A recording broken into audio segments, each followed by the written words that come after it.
Hello everyone, this is StrawberryShorty, back with the next part of the horror visual novel, The Letter. The previous part ended up way shorter than I intended. Like, I thought it was going to end up being an hour long, but it was like 30 minutes. So we left off with our protagonist Isabella encountering a horrifying ghost monster and then falling down the stairs. So, let's see what happens.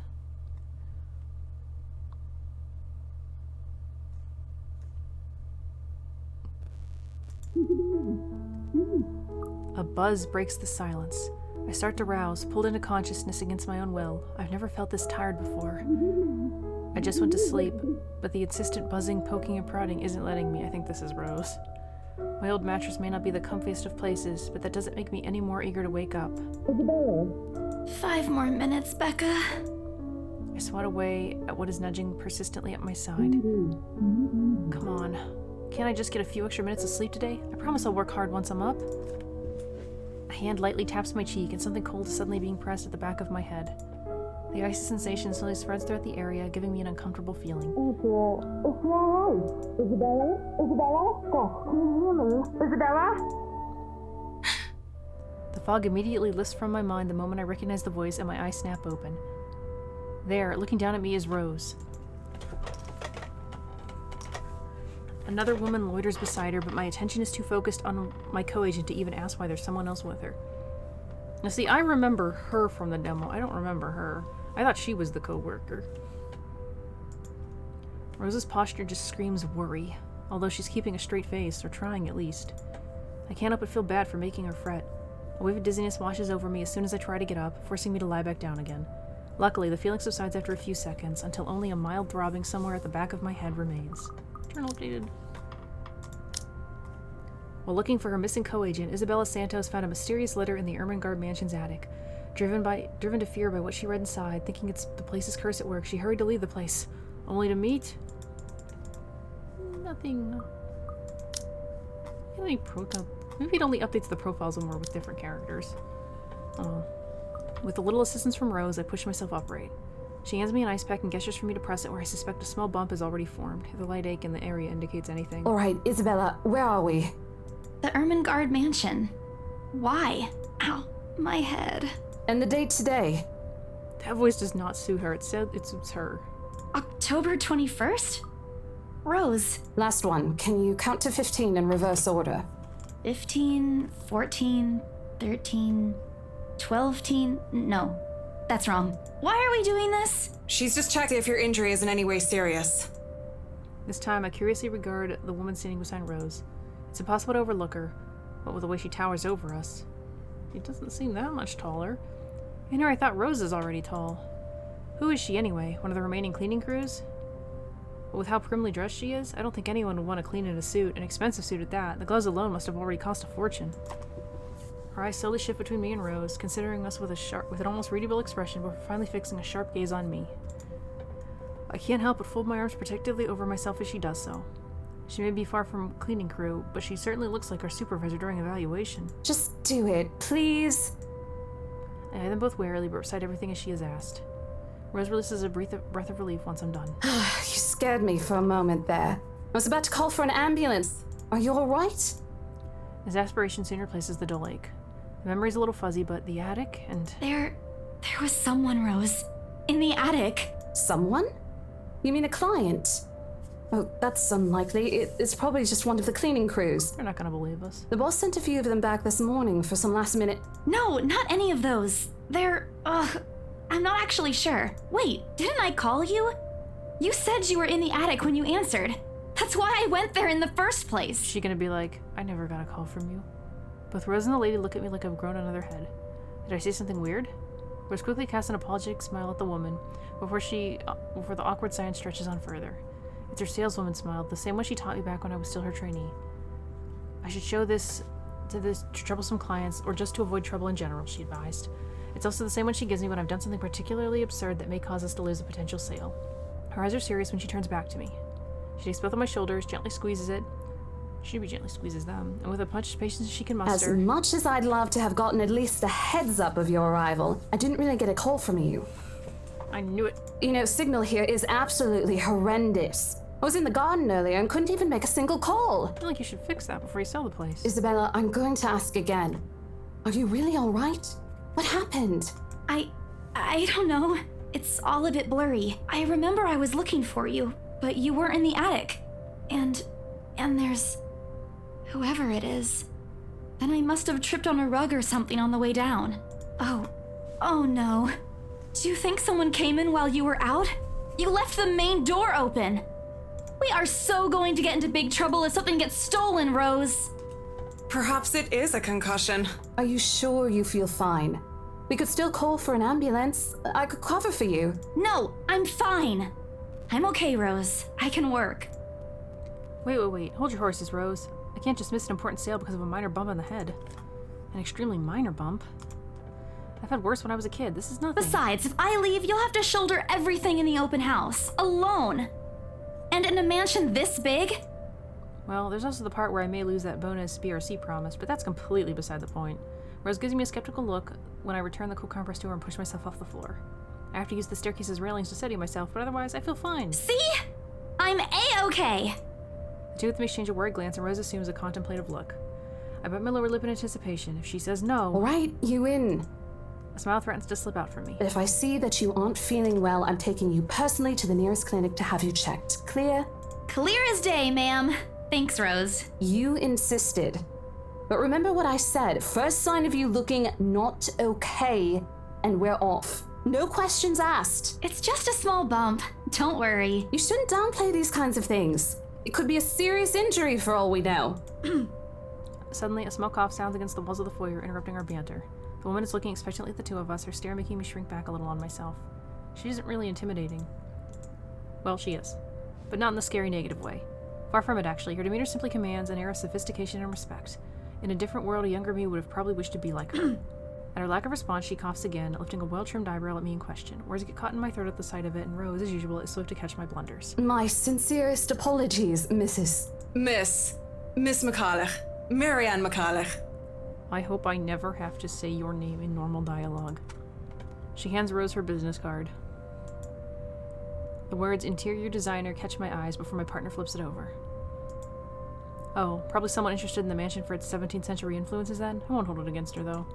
Despite the heresies and remaining uninhabited for years, the mansion's original fittings and furniture have been kept completely intact and restored to pristine condition. I suppose some people find the trip to the past feeling appealing? I do. After all, with what it offers, this place could also be a haven for people looking to live somewhere with a classic historical charm. Miss McCullough, I'm Rose Cooper, and this is my partner, Isabella Santos. We're just ironing out a few things, but we'll be starting the tour soon enough. In the meantime, we've prepared some refreshments for you in the parlor while you're waiting. If you could please... I want to buy it now. Thanks. There's no need for it, though. I just dropped by for a quick survey of the place. Did she have this accent before? I thought I should check the estate before I meet with the homeowners. Rose's confusion is impossible to miss when she glances at me, and I return it with an equally perplexed look. And against my better judgment, I blurt out the first question that comes to mind. I'm sorry. Homeowners? I should have kept my mouth shut. A flash of irritation crosses her face, but it instantly disappears under a mask of professional detachment. Yes. Hannah, right? She hired me to handle the interior design for their new home. What is happening with your voice? This is the Ermengarde mansion, right? It is, but... She pauses, possibly trying to find the right words to fix the awkward situation without offending someone. Suddenly, Rose nudges me with her elbow. Says we'll check with our supervisor, or I don't know. I guess I would say we'll check with our supervisor. Relationship status, oh no. Those few moments have given me enough time to clear my head and any nervousness or confusion surrounding it. Okay, this looks good. She likes us more. Thank goodness. It is, ma'am, but we weren't aware the mansion has already been sold. What do you mean? I almost flinch when she returns her gaze on me, but I stand my ground. Besides, it isn't like I haven't dealt with awkward situations like this before. I may screw up at times, but that doesn't mean I haven't learned a thing or two in the 5 years I've worked in the business. The mansion is indeed for sale, ma'am. Today's the open house, in fact. However, we haven't heard anything from the higher-ups that a deal has already been closed for this particular property. There's a bonus I need to get. If you'd like, my co-agent and me can check with them right now. She nods, seemingly deep in thought after I've finished. She appears to be a reasonable person anyway. Given the proper explanation, she'd surely understand. I thought something looked odd. Excuse me, I need to call my secretary. Looked odd when I arrived here. Why is no one reading the script? Thank you for your assistance, Miss Santos. With a slight wave of her hand, she leaves us. It seems to be the end of it. Both Rose and I breathe a sigh of relief. Disaster averted. I also didn't miss the thumbs up she gives me for doing a good job, and I can't help but swell with pride. Still, I've already prepared myself to dial the number to our Luxburn office and check, even if she didn't ask for it. I'll be very frustrated if, for some reason, something has already been decided without Maya Rose's knowledge. That's a whole new level of unfair. We've been working hard on this. Moments later, here we go. Miss McCullough returns, looking a little frustrated but with an apology clear in her face. I feel a little sorry for her having to go through all this trouble. There seems to have been a little misunderstanding with my client. If you'll allow it, I'd like to stay and wait for them here. I was informed they'll be dropping by for the open house today. I figured it'd be a waste to just leave after that long drive. I might as well meet him here. Certainly. You can stay at the parlor in the meantime, ma'am. I'm sure it won't be long before our guests arrive. And, Isabella, I left a few documents in my car. You know where I keep those. Can you please get it for me? Rose takes a glance at her wristwatch before tossing me a set of keys. And hurry! We've still got a few minutes to double check those papers. Okay, got it. The two of them disappear behind the parlor's door. I never did find out what the story updating thing is.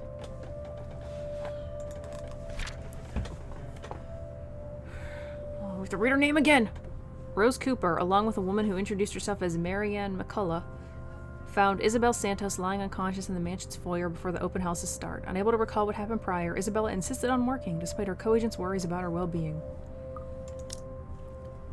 The two of them disappear behind the parlor's door. Their departure brings with it a stillness to keep me company, neither welcoming nor comforting. Alone, like this, it's impossible not to think of what really happened. I wish the memory isn't as elusive as it normally is. Then again, Rose already said she didn't receive any call from me. Was it just paranoia, a temporary lapse after having heard all those tales about this place? Probably. I want to think of it as such. Better to think of it as such so I can work in peace. Except a small part of my mind begs to differ, and if I'm going to be completely honest with myself, I want nothing more than to leave this place as soon as possible. I don't know what's in this house, and I don't want to know. The keys Rose have just handed me dig into my palm, its jagged edges, maybe their jagged edges, creating shallow ridges on my skin for how hard I'm clutching it. It's a reminder of what I still need to do and why I've taken this job in the first place. Hugging my blazer close to my body, I exit the house to get what Rose has asked of me. Just a few more hours, Isabella. Sell the house, get the money.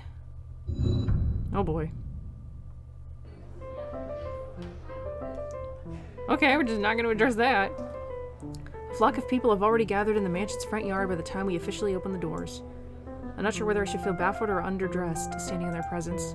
Men and women of wealth and status, all dressed to the nines in fancy suits and lovely dresses of varying colors, compose the medium-sized crowd. Their necks, arms, and fingers are adorned with silver and gold, glinting in the afternoon sun. Some even have ridiculously fancy feathered hats on their heads. I really hope there aren't any magpies living nearby like in the stories. Those birds will have a field day in this. They are murmuring amongst themselves, looking at the estate's facade appraisingly, with some arguing about whose mansion has the superior architecture. Most of it stops as Rose calls for their attention. They don't look too pleased at being ordered around, but what can they do about it? Ladies and gentlemen, I'm Rose Cooper, and this is my partner, Isabella Santos. We'll be taking a tour of the mansion in 2 groups.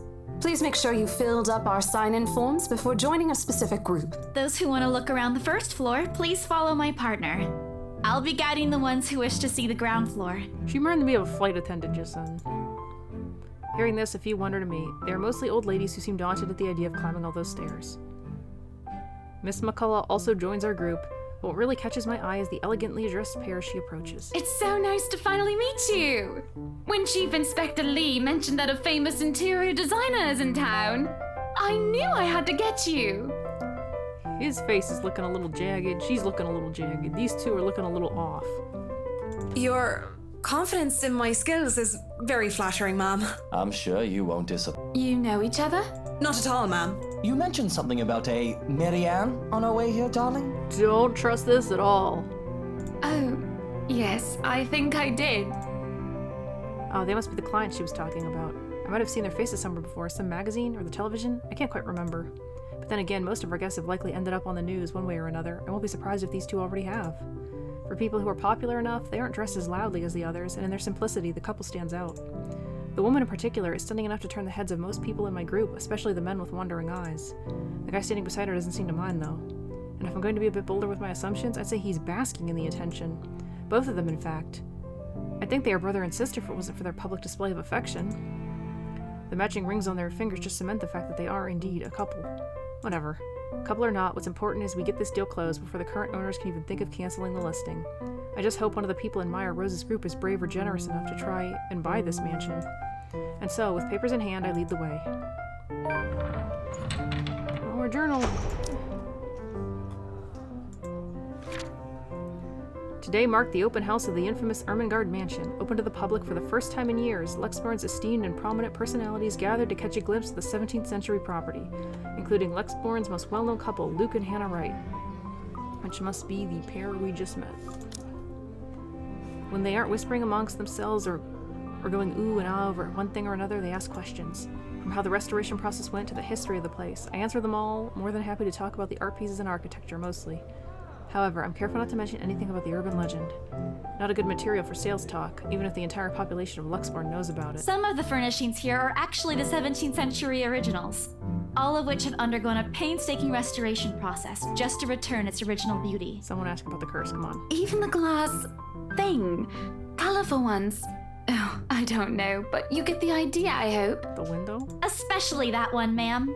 It is said to be a gift commissioned by the fiancé of Lady Charlotte Ermengarde. The mansion's current owners have specifically requested that the restoration crew take great care in handling it. It's a priceless work of art and the most distinctive feature of the mansion. Something's gonna smash through that. By the time I stop talking, her attention is already elsewhere. Isn't this place wonderful, darling? I told you it's not a total waste of your time. He does not look like he belongs in this game. I don't know. Isn't it a bit too small? Mr. We might have to break a wall down to have more room. Well, I think it is just right. Don't you think so, Marianne? It is splendid, ma'am.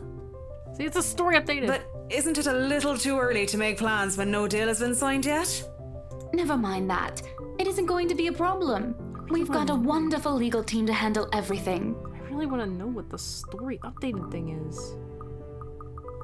There's nothing here that addresses it, unless it's supposed to be this.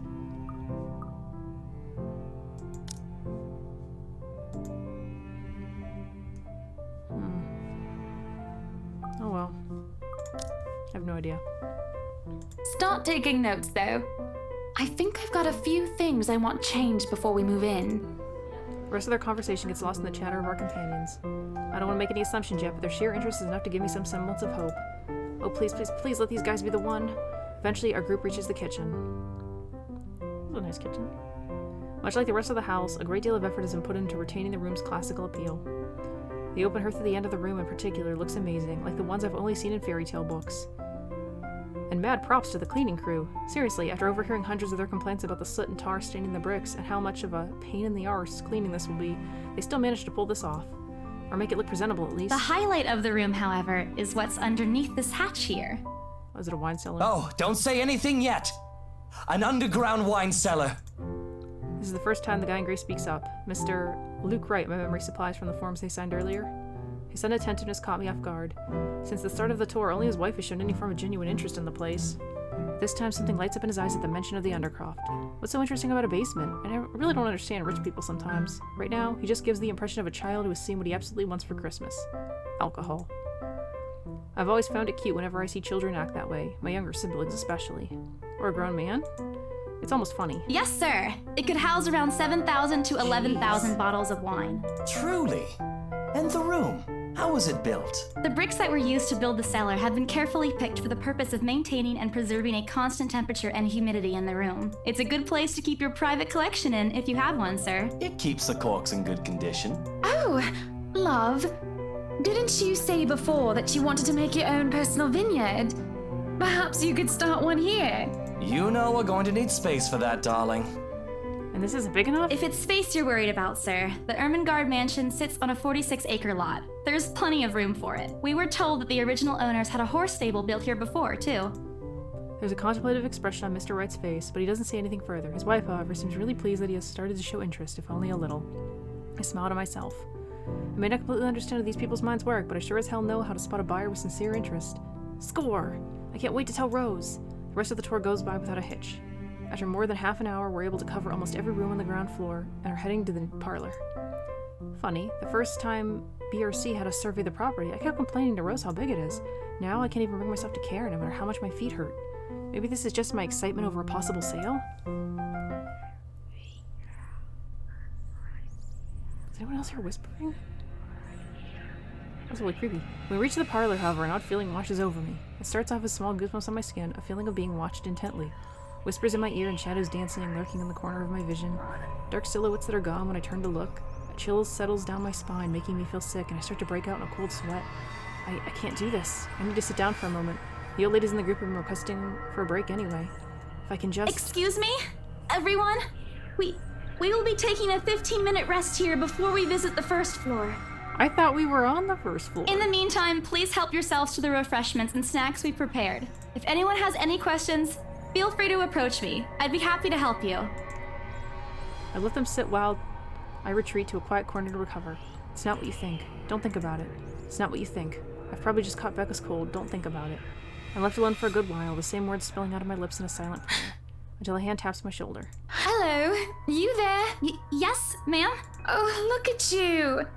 Having to show a group around a mansion this big must be exhausting. Not a problem, ma'am. I'm just doing my job. What a hard worker. Anyway, Isabel, right? Isabella, actually. But yes, what can I help you with, ma'am, right? Please, just Hannah. Call me Hannah. I just wanted to ask, how soon are we able to move in? Wow, she's set on buying this place. My brain completely stops. The sick feeling plaguing me is suddenly gone, replaced by utter bewilderment. Is this a joke? She looks at me expectantly as I struggle to come up with an answer. Wait, ma'am, you see, but we haven't even negotiated a price yet, ma'am. We haven't even finished touring the rest of the mansion. A sale would be great and all, but... She stops me from speaking any further and puts a hand on my shoulder. For a moment, with her tight smile, she looks as if she's tasted a particularly sour Oh, lemon. please, sweetie, don't insult me. Money is not a problem. And, just between you and me, this place is better off with us than with some old lady who'll probably just fill it up with cats. A cat mansion. I personally don't think there's anything wrong with having cats here, ma'am Hannah. I'm sure there's more than enough space here if you want pets. Why are we calling her Ma'am Hannah? Wouldn't it be like Miss Hannah? Perhaps I'm still not feeling well, but really, what's wrong with cats? More importantly, why is she talking about moving in already? Well, I'm more of a dog person, but you see, this is going to be a gift to my darling. It's going to be our anniversary soon, Kind of seems like you want it more than he does, though. and it would be so wonderful if you can secure its purchase for us. Why, I can even offer something extra if you help us out with the paperwork. Deal. We actually have a process for this, ma'am. I don't really think that would be necessary or appropriate. And just what are you two lovely ladies talking about here? Leaving me and our lovely interior designer to talk here by ourselves. What would the people think, darling? Oh, it's just small talk, love. I was asking if she could help me with the paperwork. I try not to wince when her nails dig into my shoulder. I can't help but send an imploring look at Miss McCullough, who only gives me an apologetic smile and a shrug. Yeah, I can give you a fact sheet and a form to fill out. She wastes no time taking the papers from my hand and shovels through the bunch. Oh man, Rose is gonna be so angry at me for letting her do that. Wonderful. And Marianne, I'd really love to talk to you about those changes. You took some notes earlier, yes? I did, Mom. But I really hope that this time... Excellent. Hopefully you can help us out too, Isabel. Isabella. Right. It's a lovely name, Isabel. Who's with this lady? It's Isabella. Yes, that's great. We'll be more than happy to put in a good word to your superiors too, and what's this? I do remember this part.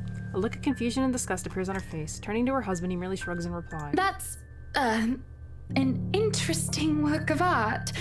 Not to my taste, though. I'm sorry. Darling, Buttercup, art is a complete overstatement for this garbage. It looks like a cheap prop from a D-list horror film. Yes, that's exactly what it is. Shush, love. Let the girl do what she pleases with, what do they call this? Oh, forget about it. At the very least, it's not as dreadful as the one art exhibit I was forced to attend last month. Kinda wanna know what that exhibit was now. You should have seen it, Marianne. Even you would have been appalled. Her name is Marianne, not Marianne. But I'm sure you'll know what to do with our walls once we get started. I highly doubt it is as bad as you say, Ma'am. Nevertheless, you can be assured that my team will only pick whatever suits your tastes. Nothing of this chain letter sort, of course. It has to always work with a palette. You're not gonna cover the walls with chain letters? I'm quite sure chain letters these days don't come in this form. It's my turn to be puzzled. What do they mean? Rose and I double-checked everything. Are the papers I handed not enough? I want to ask what I did wrong. I don't want to mess this up. But with the way Ma'am Hannah's leading the conversation, I'm afraid that's exactly what will happen if I do interrupt That's her. good to hear. See, darling, isn't she an absolute delight to work with? I can't wait to see how this place will look when she's done with it. What's wrong with your hands? Oh, you don't have to tell me that, Buttercup. A smile's back on her face when she turns to me and hands me a strange piece of paper. I would still put it away if I were you, though. Otherwise, people might get the wrong impression. Anyway, as I was saying... I don't hear the rest of what she says after that. I can only stare down at the paper, at the letter in my hands. Oh, deep breathing. The sides crinkle in my grip and my breathing grows labored. Dread quickly fills my mind. Isabella? Isabella? Are you all right? You're looking pale. I didn't even notice when Rose's group joined us in the parlor. I want nothing more than to say that no, I'm not all right. I want to leave this place, because I remember everything as clear as day. This letter and that woman in the attic. Check the tree branch thingy again. Be brave and look up. Death. QTE. Common route.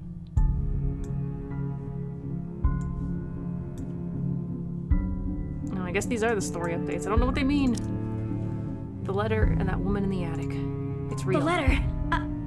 I'm sorry, I didn't know.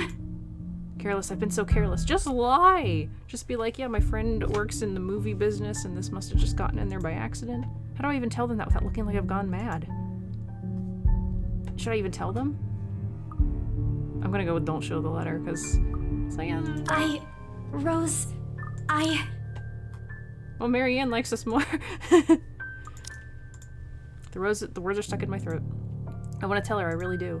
But is she going to believe me? No. She already dismissed me earlier. It's a concussion, she said. It's not. There really is something in this house, in that attic, in the letter, it's going to go after us. Please believe Dear me. me. Is Isabella all right? Isabella. Ma'am Hannah's voice. Why do I keep calling her Ma'am Hannah? Breaks through the haze, beginning to cloud my mind. Is this an English thing? Rose is looking down on me, worry etched on her features. I didn't even notice when she removed the wrinkled paper from my hands and pushed me down to sit on a nearby chair. From the edge of my vision, I can also make out Miss McCullough asking a passing food server for a glass of water. Through it all, Mr. Wright stands in the sidelines. Although curious, he appears more inclined to watch the scene than help. They are all as likely to believe me as Rose does. To everyone, whatever's in this house is just a hoax, a cautionary tale for children. Isabella, do you need me to call that ambulance? She offers me a drink, but I push it away. I need to get out of here before I can cause an even bigger commotion, clear my head, take a breath of fresh air. Like, I'm thirsty over here. I'm gonna pause the recording and get a drink. Let's hope I put the right button this time. Right, back from a drink. So, anything to take my mind off things. No one is gonna believe me anyway. No, I'm just feeling a bit out of it. Excuse me. I'll be back. I just need to catch my breath. Bowing my head, I mutter a quick apology and gather myself to make quick exit. It doesn't matter if this place is haunted or not. I've caused trouble and Rose can be quite unforgiving of behavior like this. I'm almost at the door when she catches up to me. Isabella, wait! The apprehension must have been quite obvious on my face, because her expression instantly shifts to something gentler, eyes softer, a fond smile spreading on her lips. Hey, I'm not angry. I know. I'm sorry I ruined this for you. Come on, you didn't ruin anything. It's not like we haven't ran into any problems before. If we don't get a deal today, we can always try on a different day. And look. She hesitates, completely trailing off, shifting her gaze down to her hands, a small gesture to stall. Her fingers are fiddling with a piece of folded paper. It's that stupid letter again. My hands stiffen when she gives it back, but I take it nevertheless, more as an automatic response than any desire to have it back. I'll throw it away if I can, but I have this nagging feeling that one way or another it'll find its way back to me regardless of what I do about it. Rose, this is... You have to let them know about... I know you want us to get this sale so badly. And we've made a lot of plans on how to go about this. I mean, who wouldn't? This is the first time I've been assigned to a property like this. I've sold plenty of houses before, but nothing like what we have here. It's a beautiful house. I'd love to get one of my own if I ever win the lottery. But I think... Look, here's the thing, Isabella. If we are going to do this, work on something, I don't know, this big, I need you in top shape. And the way you are now... I already have a buyer. My mind stops. What? Wait. No, I can still work. I just need to get myself together. She kind of sounds like On from Persona 5. That's what you said earlier. I let it go because I thought, hey, it's your own body and you should know more than anyone how you feel. But after this, I really think you should take a break. You're kicking me out? No, I'm not. Look, all I'm asking is for you to take a seat somewhere I can see you, and let me handle this for now. You're clearly not yourself, and I honestly could use some time not worrying when you'll fall over or not. The day's not even over, and I'm already feeling the stress. Please, humor me just this once. No. She clasped her hands together in front of her, eyes pleading for understanding. And I do understand, to some extent. That doesn't mean I'll feel any less awful. Do we get a choice on this? Whether at myself, at the unlucky turn the situation has taken, or for her, I don't really know. I promise I'll give you a full report of what happens after. I'll even let you take the lead tomorrow. Fine. Okay. I'll step aside for now. That's not what I would have chosen. You're upset. She wants our money. A little, yeah, obviously. If it's any consolation, I won't tell the boss about today. You know how he is. Please don't. I don't want a repeat of the lecture I got during my first assignment. I fell down the stairs of this broken house. I could sue. He called me a noob, and I don't even know what that means. At the memory, we both burst into helpless giggles, earning a strange look from the guests milling about by the door. Talking and laughing like this, it's easy to forget about any mishaps that happened. Little things you learn to appreciate, I guess. So, are we good? I'm still not okay with it, but there's a point. It's better for me to step out of this one now. I won't be able to help you anyways if I keep getting distracted like this. Maybe I'll just take a walk outside or something while I wait for you to wrap things up. Please, just stay put. I insist. I'm not an invalid, Rose. You clearly have not seen how you looked earlier. It's not that bad. Color hasn't even returned to your cheeks yet. Just stay here, all right? Don't even think of going anywhere. Let me finish what I'm doing here, and then I'll take you back to Luxembourg myself to have that minor bump checked. At least wait for me to call someone who'll fetch you, okay? She's gone before I can voice one word of complaint. Left with nothing else to do, I find myself drifting back to the foyer. A few visitors linger in the area, some merely enjoying the afternoon sunlight streaming through the stained glass windows. Others can be seen admiring the priceless antiques decorating the room. One group of elderlies, gathered some ways across from me, is occupied in friendly banter about which one would cost more to buy. A little argument here, and occasional laughter and teasing there. I smile to myself. The conversation reminds me of what I've been missing these past few months. Rose is probably right, I do need a break. Maybe this afternoon's hangout will help. Speaking of, I should call Ash. It's a few hours early from what I think this needs a little bit of editing, but he did ask for a call once I'm done. Besides, I don't have a ride back. He offered, so I might as well take it. Or bribe him into giving me one. Not that he'll ever accept the latter, personal convictions and all. Honestly, if there's something I find admirable in him, despite his tendency to annoy the hell out of me, it's that. Well, whatever way works, a free ride is still a free ride. There's Rose's offer too, but despite what she says, I know she'll be busy for the rest of the afternoon, especially without me assisting. Bothering her for a favor as small as this is the last thing I want to do right now. A couple of minutes and a few prayers asking for a decent signal later, the call finally connects and... Shit! Sup, Bob Ash from Deluxe City. Baggers watch out, can't beat me. What? Looking for trouble? Better not lie. I'm a cool dude, pretty fly for an Asian guy. Sup, Bob Ash from Deluxe City. Shit, how loud is this thing even? Can't beat me. A sharp ringing fills the entire hall, disrupting the pleasant quiet that has settled. Soon enough, heads begin to turn in search of the source, mine included. My eyes dart around the small crowd before zeroing in on a lone figure crouched behind the same group of old people checking out the decors moments ago. He is facing away from me, fumbling with something in his hands. Oh my gosh, it's playing on loop! Ash, answer your phone. But I don't need to see his face to know whose back it is.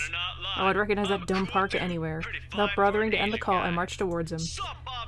Jeez. After what happened today, I'm really not in the mood to deal with this. Of all the times to... Ashton Frey! Oh, at least I know his name now. What happens next is something I'll surely regret later for having not recorded. He jumps, letting out an undignified yelp, followed by his phone slipping out from his grip.